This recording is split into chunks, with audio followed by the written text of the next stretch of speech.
Sin proceso no hay transformación. Odiosa, 4ª temporada. El éxito es aquí. Bienvenido.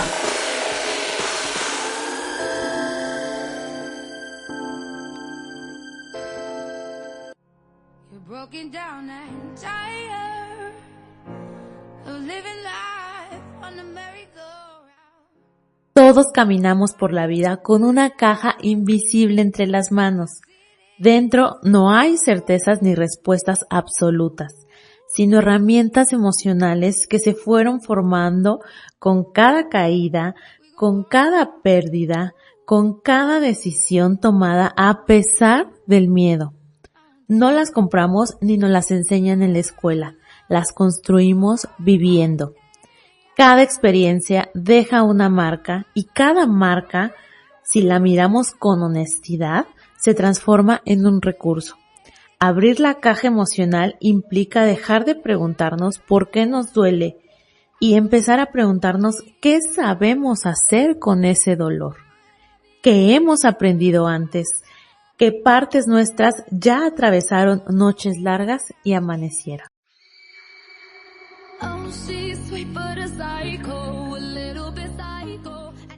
Hola, ¿cómo estás? Bienvenido a un episodio más de Odiosa. Gracias por acompañarme una semana más.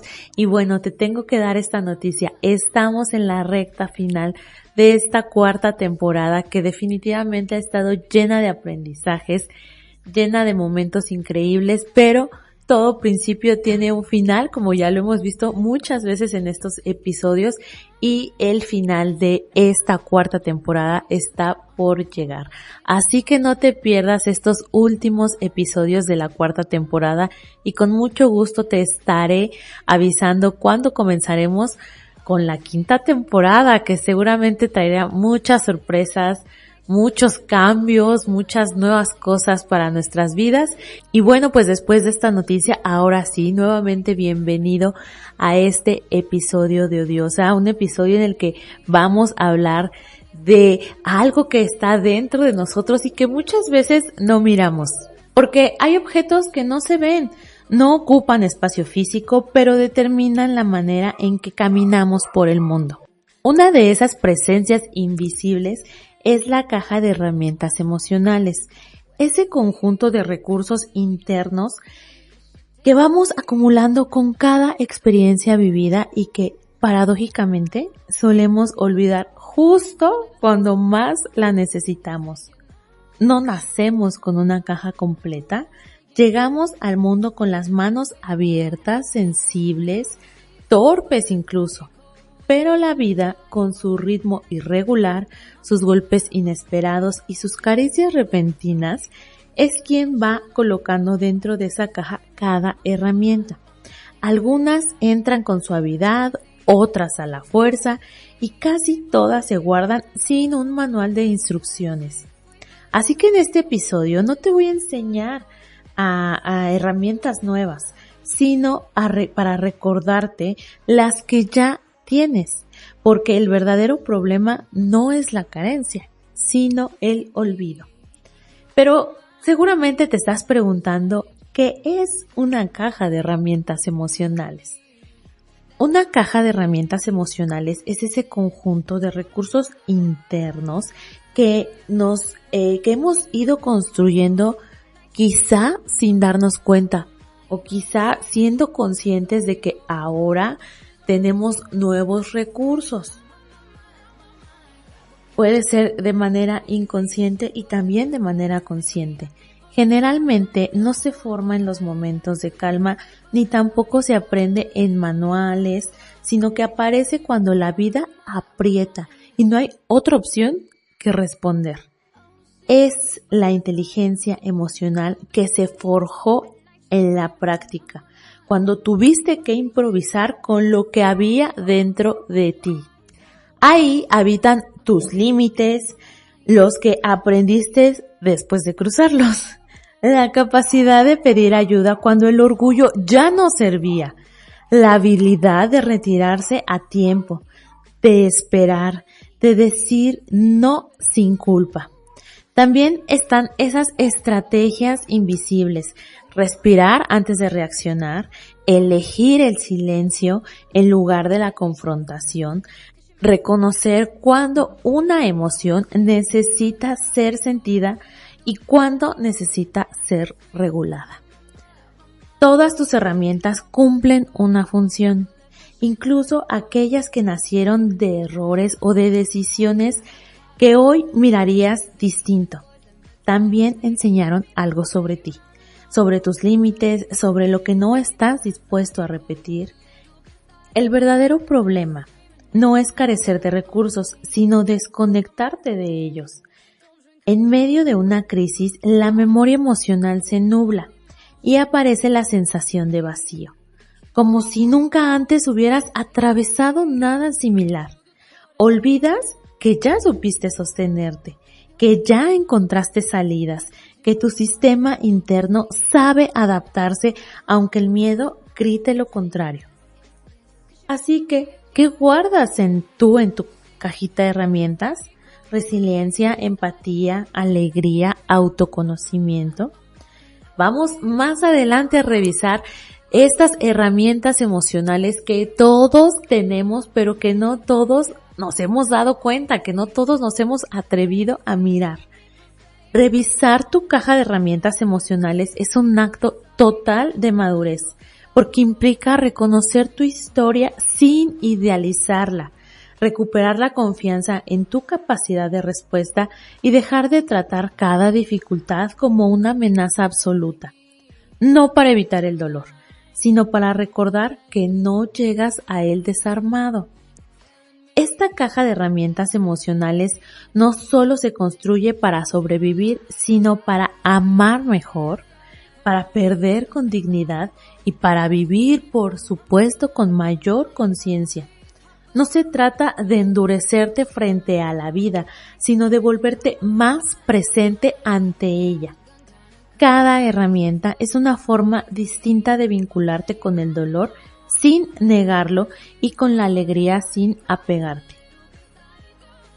En esta caja también habita la aceptación, la comprensión profunda de que hay cosas que no se pueden cambiar, pero sí se pueden resignificar.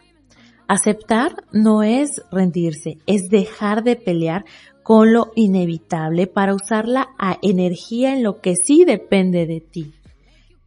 Esa es una de las herramientas más difíciles de adquirir y que suele llegar después de pérdidas que no pediste y despedidas que no elegiste. Otra herramienta fundamental es sentir. Las emociones no se corrigen ni se aceleran, se escuchan. El miedo no es un enemigo, la tristeza no es un error y el enojo no es una falla moral. Son mensajeros. Aprender a sentarte con ellos sin huir ni dramatizar es una forma profunda de autocuidado emocional. También está la conciencia de la impermanencia. Saber que nada es para siempre. Ni el dolor, ni los vínculos, ni las versiones de ti mismo. Esto hace que cambie la manera en que atravesamos las crisis. Te vuelves más humilde ante la vida y más compasivo contigo. Dejas de exigirte estar bien rápido y comienzas a acompañarte con respeto. Desde esa visión, revisar tu caja de herramientas emocionales no solo es un ejercicio de fortaleza, sino de amor propio. Es reconocer que lo vivido no fue en vano, que incluso las pérdidas dejaron sabiduría y que cada experiencia te entrenó para estar más despierto, más sensible y sobre todo más humano. Porque al final no se trata de evitar que la vida duela, sino de aprender a caminar con ella cuando duele, sin soltarte de ti. Pero ¿por qué olvidamos usar nuestra caja de herramientas? Olvidamos usar nuestras herramientas emocionales no porque no las tengamos, sino porque el dolor modifica la percepción. Cuando algo duele de verdad, la mirada se estrecha. la conciencia se contrae. El mundo interior se vuelve un pasillo angosto donde solo cabe una emoción a la vez y casi siempre es el miedo. En estos momentos no accedemos a la memoria de lo que sabemos hacer, sino a la memoria de lo que tememos perder, o al dolor de cómo se siente perder, o a ese extraño miedo del futuro. ¿Qué va a pasar conmigo después de? El dolor intenso no es solo una experiencia emocional, es un fenómeno fisiológico. Activa el sistema nervioso de en modo supervivencia. El cuerpo interpreta que hay una amenaza, aunque no siempre sea visible ni inmediata. Entonces, todo el organismo se orienta a resistir, a protegerse y a mantenerse en pie. En ese estado, la credibilidad emocional se apaga. La reflexión se ralentiza. Las herramientas que antes parecían accesibles, como la paciencia, la autorregulación, la capacidad de pedir ayuda, la confianza, entre otras, quedan fuera de nuestro campo visual. En duelo, en crisis, en pérdida, no pensamos, reaccionamos. El sistema nervioso prioriza lo urgente sobre lo sabido. No busca sentido, busca alivio.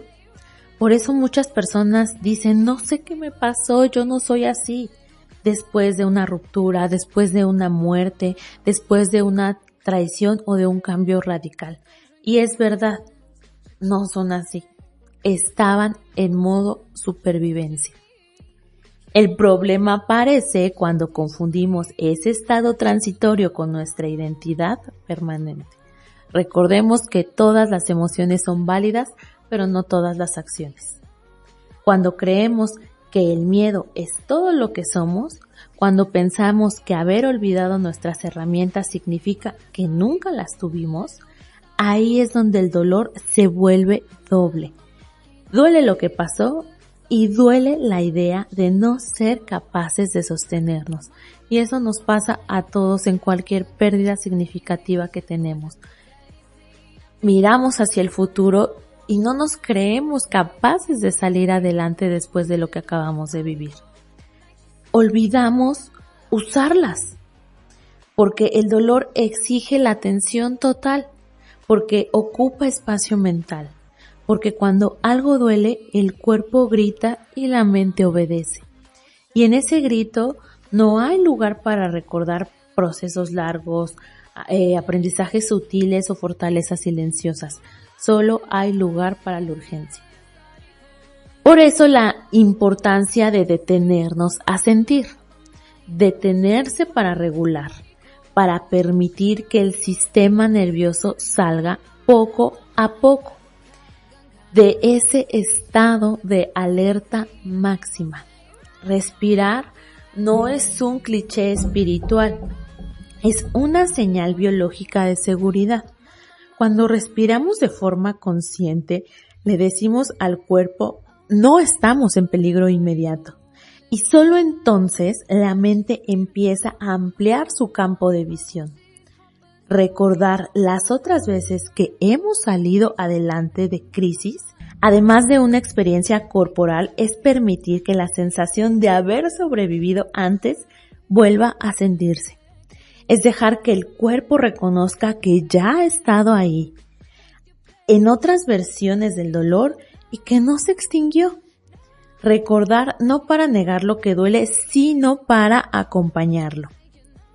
Hay una diferencia profunda entre sufrir y atravesar. Sufrir es quedarnos atrapados en la emoción. Atravesar es movernos con ella, aún despacio, aún con miedo, aún sin ganas. Las herramientas emocionales no sirven para evitar el sufrimiento, sino para impedir que se vuelva eterno. Una de las razones por las que olvidamos usarlas es porque muchas de ellas no se ven. No son espectaculares, no hacen ruido, no son decisiones pequeñas. son decisiones pequeñas. No responder de inmediato, descansar sin culpa, pedir compañía, llorar sin explicarse ni pedir perdón, escribir para ordenar, caminar para regular, aceptar que hoy no se puede más. Esas herramientas son las que te sostienen cuando nada más funciona. Recordar nuestras herramientas implica renunciar a la exigencia de estar bien rápido. Implica aceptar que el proceso tiene ritmo propio, que no todo se resuelve pensando, que a veces la herramienta más importante es el permiso de no saber. Desde ahí el dolor empieza a transformarse. Se vuelve una experiencia, no porque desaparezca, sino porque deja de ser una amenaza absoluta. Se vuelve una experiencia que duele, sí, pero que no define la totalidad de quien la vive. Recuperamos la perspectiva, volvemos a sentir que somos más que ese momento.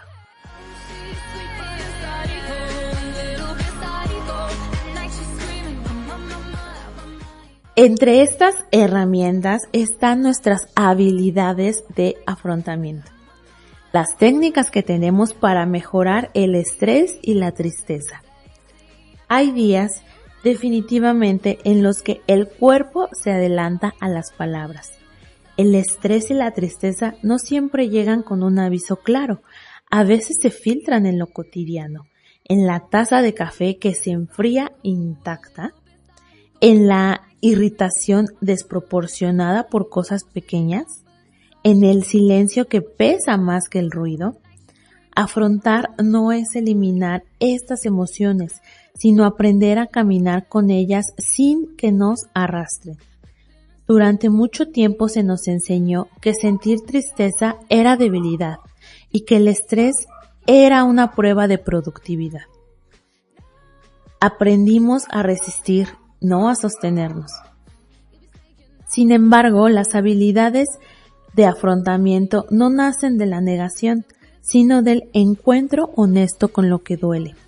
Afrontar es un acto íntimo de valentía, mirar de frente la experiencia interna y elegir cómo responder, incluso cuando no podemos cambiar lo que ocurre afuera. El estrés, en su esencia, es una respuesta del cuerpo ante una amenaza percibida. No distingue entre un peligro real y uno simbólico. Para el sistema nervioso, un correo urgente, una discusión pendiente o el miedo al futuro pueden activar la misma alarma que un incendio. Por eso, muchas personas viven en un estado de alerta constante, sin descanso verdadero. El cuerpo se acostumbra a la tensión y la confunde con normalidad. La tristeza, por su parte, suele llegar cuando algo se pierde. Una relación, una expectativa, una versión de nosotros mismos, etc. A veces no sabemos exactamente qué perdimos, solamente sentimos ese vacío. Otra habilidad esencial es regular la respiración, porque la respiración es el puente más directo entre el cuerpo y la mente. En momentos de estrés respiramos rápido y superficial. El cuerpo interpreta eso como peligro. Cambiar la respiración envía el mensaje contrario. Estoy a salvo ahora. En lo cotidiano, esto puede practicarse mientras se espera en el tráfico, antes de responder un mensaje difícil o al acostarnos por la noche. Un ejercicio de afrontamiento consiste en inhalar contando 4 tiempos, sostener 2 y exhalar en 6. No para calmarnos rápido, sino para permitir que el sistema nervioso baje las revoluciones. La constancia transforma ese gesto pequeño en una habilidad profunda. Afrontar la tristeza requiere algo distinto. Permitirse sentir sin prisa por sanar, porque vivimos en una cultura que busca soluciones inmediatas. Échale ganas, todo pasa, sé positivo, seguro te pasó por algo. Aunque bien intencionadas, estas frases suelen invalidar el proceso emocional de alguien. La tristeza necesita espacio, no empujones. En la vida diaria, muchas personas se distraen compulsivamente para no sentir. Trabajan de más, consumen contenido sin parar y llenan cada silencio. Pero la tristeza no desaparece, se acumula. Una habilidad de afrontamiento emocional es crear espacios seguros para sentir. Puede ser un momento del día dedicado a escribir sin filtros, llorar sin explicaciones o simplemente sentarse en silencio. Un ejercicio reflexivo consiste en escribir una carta que nunca será enviada, dirigida a aquello que se perdió, no para resolverlo, sino para reconocerlo. A veces la tristeza se suaviza cuando se le da un lenguaje. También es fundamental revisar nuestro diálogo interno. La manera en que nos hablamos durante el estrés o la tristeza puede ser más hiriente que la situación misma. Frases como no debería de estar sintiendo esto, soy un débil, otra vez estoy mal, intensifican el malestar. En lo cotidiano esto ocurre cuando nos exigimos funcionar como si nada pasara, como ya deberías de estar bien, ya apúrate, ya muévete. Cuando nos comparamos con otros que parecen manejarlo mejor. Un ejercicio de afrontamiento cognitivo es preguntarnos, ¿le hablaré así a alguien que amo? Y luego intentar reformular el pensamiento desde la compasión. Estoy pasando por un momento difícil y tiene sentido que me sienta así. No se trata de mentirnos, sino de acompañarnos. Las habilidades de afrontamiento también incluyen acciones concretas que sostienen, aunque parezcan simples. Dormir lo suficiente, alimentarse con regularidad, moverse un poco cada día, exponerse a la luz natural. En estados de estrés o tristeza, estas acciones parecen irrelevantes, pero son la base de la estabilidad emocional. En la vida cotidiana, a veces el mayor acto de autocuidado es levantarnos, bañarnos, comer, incluso sin ganas. Con el tiempo, las habilidades de afrontamiento no van a eliminar el dolor, pero transformarán la relación con él. El estrés deja de ser una amenaza constante y se convierte en una señal de ajuste. La tristeza deja de ser un abismo y se vuelve un territorio transitable. Afrontar es aprender a confiar en que incluso en medio del malestar hay recursos internos que se fortalecen con la práctica. El autoconocimiento es otra de las herramientas emocionales fundamentales y es reconocer y comprender nuestras propias emociones y reacciones. El autoconocimiento no comienza con grandes revelaciones, sino con pequeños momentos de honestidad. No llega como una respuesta clara, sino como una pregunta que se repite. ¿Por qué reaccioné así? ¿Qué se movió dentro de mí? ¿Qué parte mía estaba hablando en ese instante? Conocernos no es mirarnos con la lupa de juzgarnos, sino observarnos con atención para comprendernos. Es un proceso vivo, cambiante y profundamente humano. A lo largo de la vida, muchas personas aprendemos a reaccionar antes de aprender a sentir. Respondemos desde la costumbre, desde la herida, desde la defensa, sin detenernos a reconocer qué emoción real está presente. En lo cotidiano, esto se manifiesta cuando alguien se enoja de manera desproporcionada ante un comentario pequeño, por ejemplo, cuando se calla lo que se necesita decir por miedo al conflicto, o cuando se sienten culpables sin saber exactamente por qué, pero bueno, hay que echarle la culpa a alguien y decido echármela a mí. El autoconocimiento comienza justo ahí, en la curiosidad de ¿por qué está ocurriendo esto dentro de mí? Reconocer las propias emociones es el primer paso. no para controlarlas, sino para nombrarlas. Una emoción no reconocida suele disfrazarse de otra. La tristeza se vuelve enojo, el miedo se vuelve rigidez, el cansancio se vuelve apatía. En la vida diaria, esto parece cuando una persona dice estoy muy estresada, cuando en realidad está triste, o no me importa, cuando en el fondo está herida. Lo que se nombra deja de ser confuso.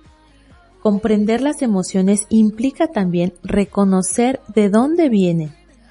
Muchas reacciones actuales no nacen del presente, sino de las experiencias pasadas que siguen activas. Una crítica puede doler más por viejas inseguridades que por el comentario en sí. Un silencio puede vivirse como abandono por lo que alguna vez fue. En lo cotidiano, esto se observa cuando ciertas situaciones se repiten emocionalmente, aunque las personas o los contextos no sean los mismos.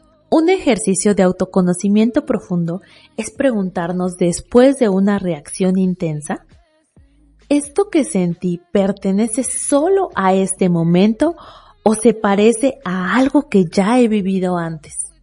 No para culpar al pasado, sino para entender la raíz.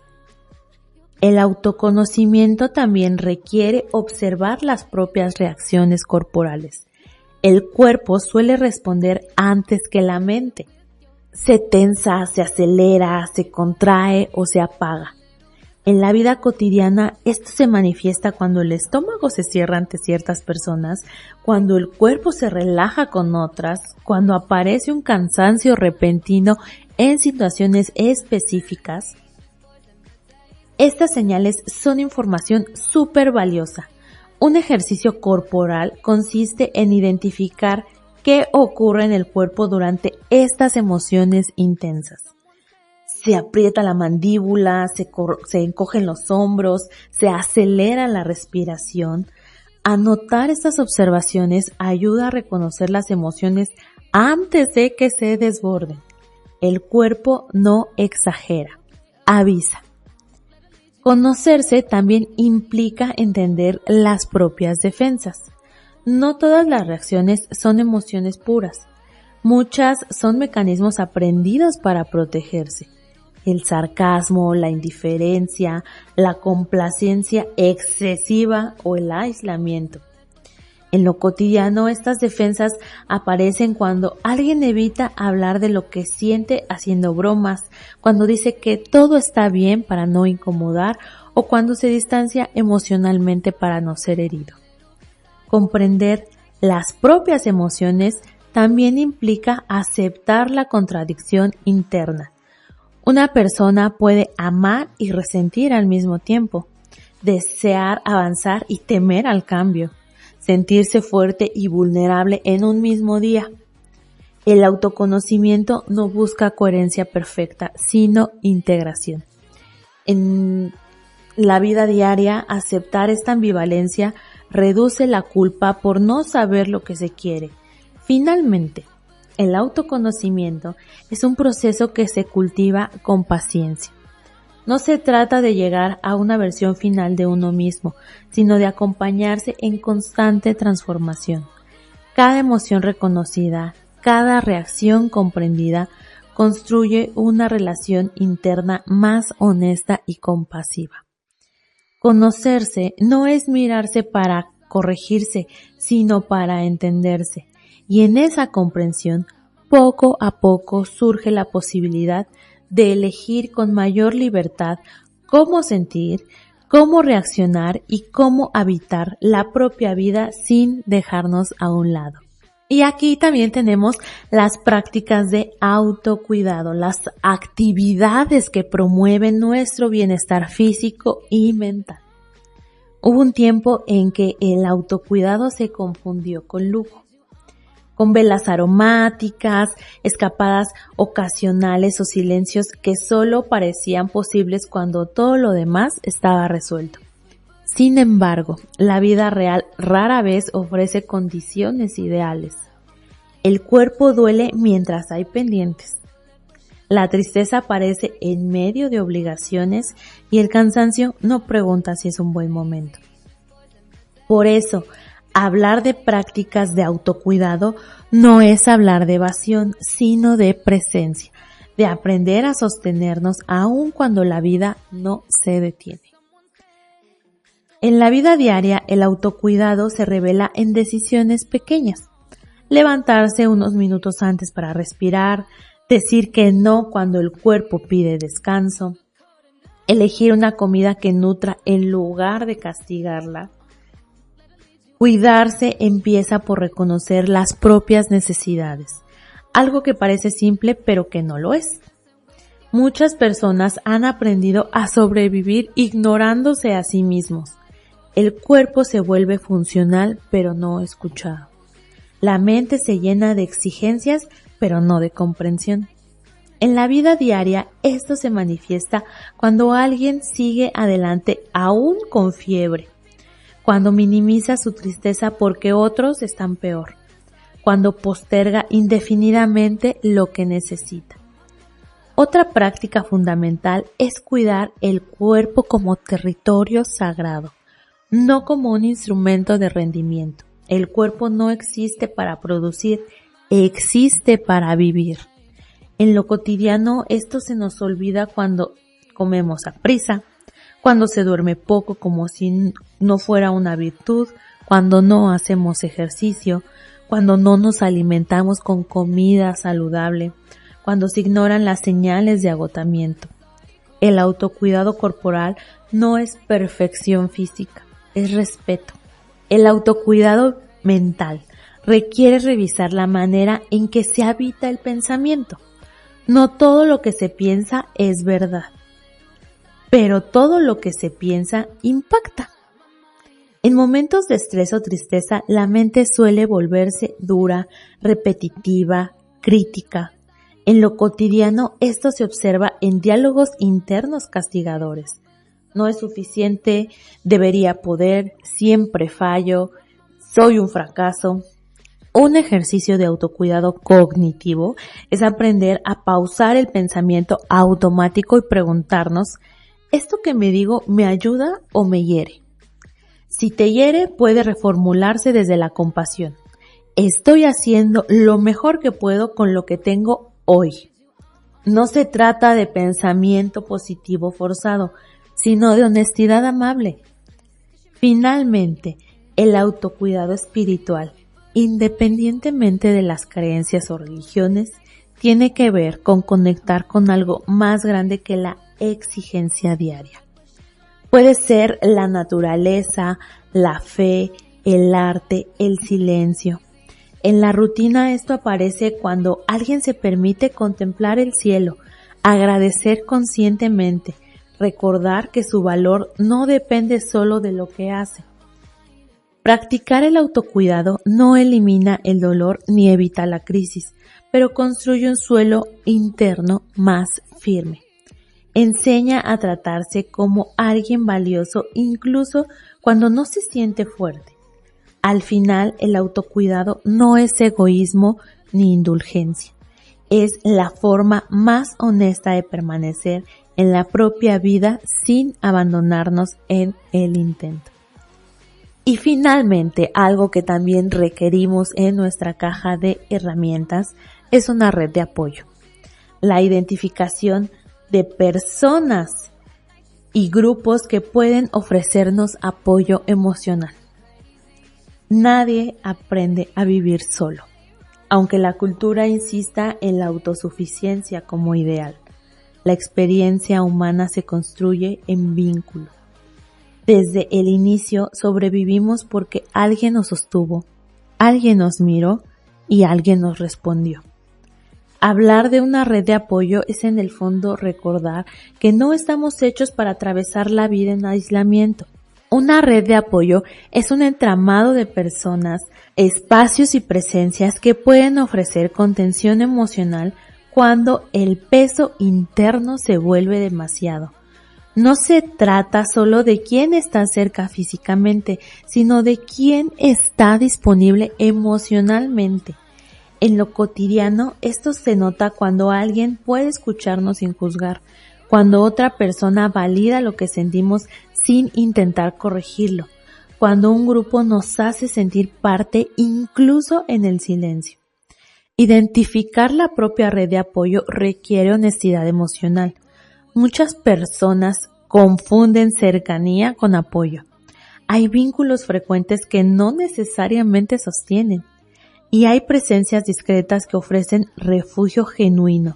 En la vida diaria, esto se manifiesta cuando después de hablar con alguien nos sentimos más livianos o por el contrario, más agotados.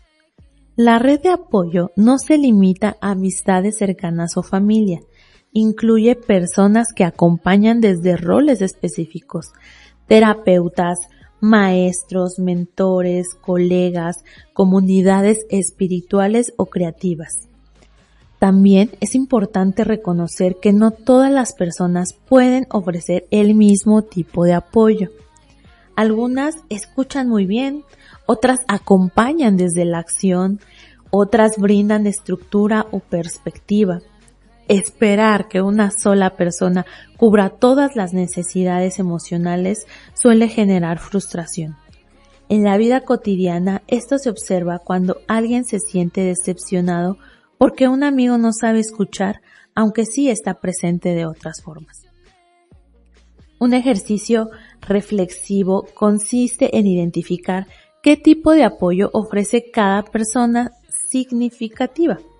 Escucha, consejo, compañía, distracción, contención práctica. Ajustar expectativas es una forma de cuidado relacional. Reconocer la red de apoyo también implica aceptar los límites de ciertos vínculos. Hay personas que no pueden sostener emociones profundas porque sus propios recursos están saturados. Eso no siempre es falta de amor, sino falta de capacidad. La red de apoyo se construye y se cuida. No es estática, cambia con las etapas de la vida, con las pérdidas, con los movimientos internos. En la vida diaria, fortalecerla implica pequeños gestos. Responder mensajes, agradecer la escucha, estar presente también para los otros cuando es posible. Y el apoyo emocional es un intercambio vivo, no una deuda. Un ejercicio práctico es elegir una relación de apoyo y expresar de manera consciente la gratitud por su presencia. Nombrar lo que el otro aporta fortalece el vínculo y hace visible el sostén mutuo. Es parte del proceso aprender a pedir apoyo. Muchas personas saben identificar quién podría ayudar, pero no saben cómo acercarse. El miedo a incomodar o a hacer una carga o a mostrarse vulnerable suele frenar el pedido. La red de apoyo también incluye espacios colectivos, grupos terapéuticos, círculos de palabra, comunidades creativas, redes espirituales o sociales. Estos espacios ofrecen algo distinto al vínculo individual, el recordatorio de que lo que sentimos no es solo nuestro. En la vida diaria, compartir experiencias con otros que atraviesan procesos similares a los nuestros disminuye la sensación de rareza o soledad. Reconocer y fortalecer una red de apoyo no elimina el dolor, pero lo vuelve compartible. El peso emocional se redistribuye cuando se nombra y se entrega parcialmente al otro. La red no carga por nosotros, camina con nosotros. Al final, construir una red de apoyo es un acto de humildad y confianza. Es aceptar que necesitar no es fallar y que dejarse acompañar también es una forma de valentía. Nadie atraviesa la vida solo. Simplemente, a veces olvida a quién puede extender la mano. Espero que este episodio te haya hecho indagar en tu caja de herramientas interna para saber con qué cuentas. Aquí ya te di muchos ejemplos de los que seguro dijiste sí. Yo ya viví esa pérdida y la trabajé de tal manera y me funcionó. ¿Qué es lo que a ti te ha funcionado?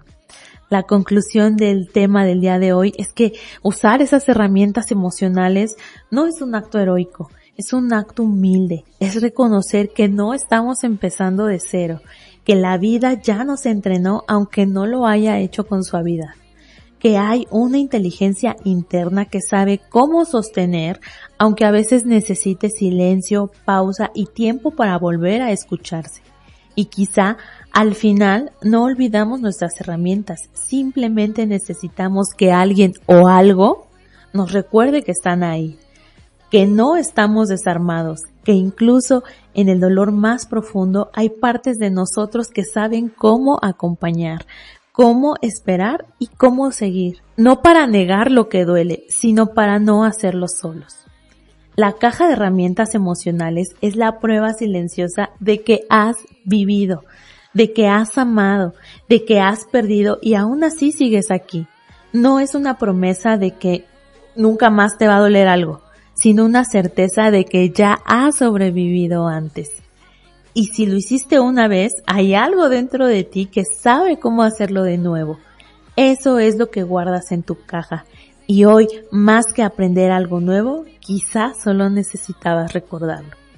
Abrir la caja de herramientas emocionales es un acto de presencia. Implica preguntarte, ¿qué he hecho antes cuando algo similar ocurrió? ¿Qué me ayudó a sostenerme?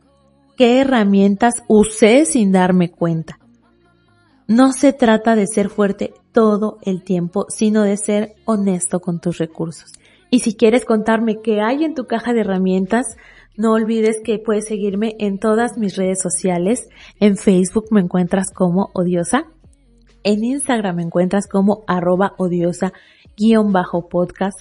En Spotify me encuentras como Odiosa. No olvides ahí calificar este podcast con 5 estrellitas porque eso me ayuda muchísimo a que el algoritmo de Spotify me recomiende a muchas más personas y que estos episodios puedan llegar a más y más personas. Y en YouTube me encuentras como @odiosa_laurasusana, así todo junto. Suscríbete también para que seas de los primeros en escuchar los episodios y no olvides compartir este episodio si te gustó o compartirlo con alguna persona que sepas que le pueda ser funcional. Así llegamos al final del tema del día de hoy, pero por supuesto que no me voy sin la frase final.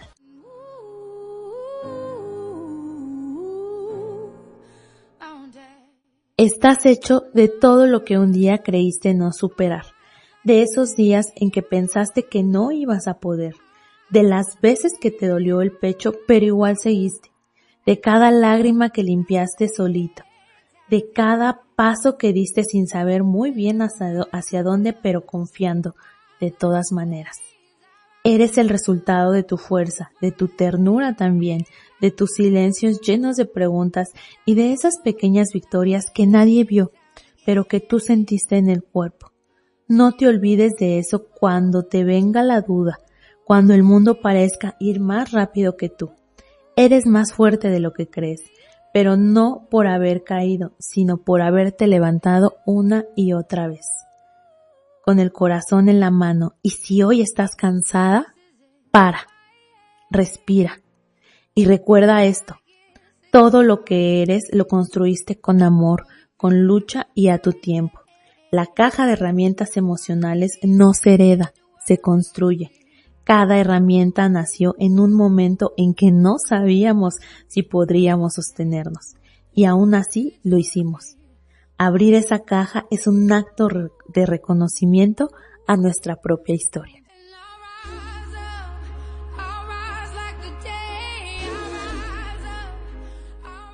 Gracias por tu compañía. Esto fue todo por hoy. Nos vemos y nos escuchamos la siguiente semana en un episodio más de Odiosa. Yo soy Laura Susana y recuerda que el éxito es aquí. Adiós.